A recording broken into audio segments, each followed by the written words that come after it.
ஸ்ரீ நாராயணகுரு தமிழக பேரமைப்பினுடைய செயற்குழு பொதுக்குழு இன்று 24/5/2026 கேரளா கிளப்பில் வச்சு சிறப்பாக நடந்து முடிஞ்சது. அதில் புதிதாக பொறுப்பேற்றிருக்கும் தமிழக முதலமைச்சர் அவர்களுக்கு ஆதரவு தெரிவித்து நன்றி தெரிவித்து தீர்மானம் நிறைவேற்றப்பட்டது. அது மாதிரி தமிழகம் எங்கும் இருக்கக்கூடிய பொதுக்குழு செயற்குழு உறுப்பினர்கள் கன்னியாகுமரியிலேருந்து சென்னை கூடலூர் வரைக்கும் இருக்கக்கூடிய எல்லா மாவட்டத்திலேருந்தும் வந்திருக்கக்கூடிய நிர்வாகிகள் கலந்திருந்தார்கள். நாங்கள் ஈழுவா தீயா சமுதாயத்தைச் சேர்ந்த மக்கள் நாராயண குருவின் வழியில் பயணித்து கொண்டிருக்கிறோம். குழந்தைகளினுடைய கல்விக்காக இந்த அமைப்பு உருவாக்கப்பட்டது. 1920 ஜூலை 15 இந்த அமைப்பு உருவாக்கப்பட்டது. அன்று இருந்த தமிழக கவர்மெண்ட் எடப்பாடி ஐயா முதலமைச்சராக இருக்கும் காலகட்டத்தில் 45 ஆண்டு கால போராட்டம், பிசி சான்றிதழுக்காக போராட்டம். அந்த போராட்டத்திலே அந்த கவர்மெண்ட்ல இருந்து எங்களுக்கு பிசி சான்றிதழ் கிடைக்கப்பெற்றது.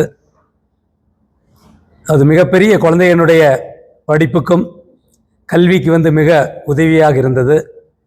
அதற்கு அடுத்தபடியாக ஓபிசி சான்றிதழ் சென்ட்ரல் கவர்மெண்ட் படிப்புக்காகவும் ரயில்வேக்காகவும் பேங்கு சென்ட்ரல் கவர்மெண்ட் காலேஜ் ஸ்கூல்ஸ்க்கெல்லாம் படிப்புக்காக ஓபிசி சான்றிதழ் வேணும். அந்த ஓபிசி சான்றிதழ் சென்ட்ரல் கவர்மெண்ட்டு சென்ட்ரல் லிஸ்ட்டில் கொண்டு வர வேண்டும். பிசி மாநில சர்க்கார் கொடுத்தாலே மத்திய சர்க்கார் உடனடியாக அந்த ஓபிசி லிஸ்ட்டில் ஏற்றுவாங்க. ஆனால் அந்த கவர்மெண்ட் பரிந்துரை பண்ணணும். எங்களுக்கு அது இன்னும் இதுவரைக்கும் அந்த ஜூலை 15, 2020 அப்புறம் அந்த ஓபிசி பரிந்துரை இன்னும் நடக்கவில்லை. அதற்காக நாங்கள் பல முறை முயற்சியும் அது நடக்கவில்லை. இருந்தாலும் இந்த கவர்மெண்ட் எங்களுக்கு அதை பண்ணி கொடுப்பாங்க எங்கள் நம்பிக்கை எங்களுக்கு இருக்கிறது. எங்களுடைய மாநில மாநாடு 6வது மாநில மாநாடு சென்னையிலே வரும் ஆகஸ்ட் 2ஆம் தேதி நடத்துவதற்கு தீர்மானிச்சிருக்கிறோம்.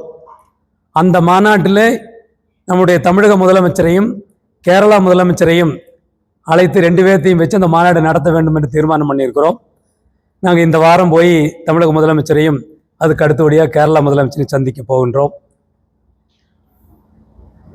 அதேமாரி தமிழக கவர்மெண்ட்லேயே போன கவர்மெண்ட் டிஎம்கே கவர்மெண்ட் எங்களுக்கு கன்னியாகுமரி மாவட்டத்தில் இருக்கக்கூடிய 3 தாலுகாவுக்கு நாராயணகுருவுடைய பிறந்த நாள் நாராயணகுரு ஜெயந்திக்கு 3 தாலுகாவுக்கு உள்ளூர் விடுமுறை அளிக்கப்பட்டது.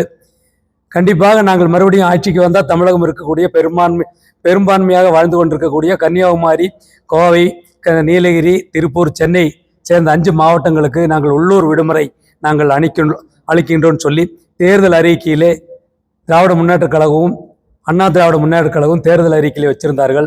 அது மட்டும் இல்லை, நாராயணகுரு அவர்களுக்கு மணிமண்டபம் கட்டித்தருவோம் நாங்கள் ஆட்சிக்கு வந்தாலும் சொல்லி தேர்தல் அறிக்கையிலே வச்சிருந்தார்கள். அதனால் எங்களுக்கு இப்போ 3 தாலுகாவுக்கு லீவு கிடைச்சிருக்குது. மீதி இருக்கக்கூடிய மாவட்டங்களுக்கு உள்ளூர் விடுமுறை நாங்கள் எதிர்பார்க்கிறோம். அதேமாதிரி ஓபிசி சான்றிதழ் இந்த இப்போ வந்திருக்கக்கூடிய கவர்மெண்ட் சென்ட்ரல் கவர்மெண்ட்டில் அனுப்பி எங்களுக்கு அதை சென்ட்ரல் கவர்மெண்ட் லிஸ்ட்டில் சேர்த்து வாங்கி கொடுப்பாருங்கிற நம்பிக்கை எங்களுக்கு இருக்கிறது.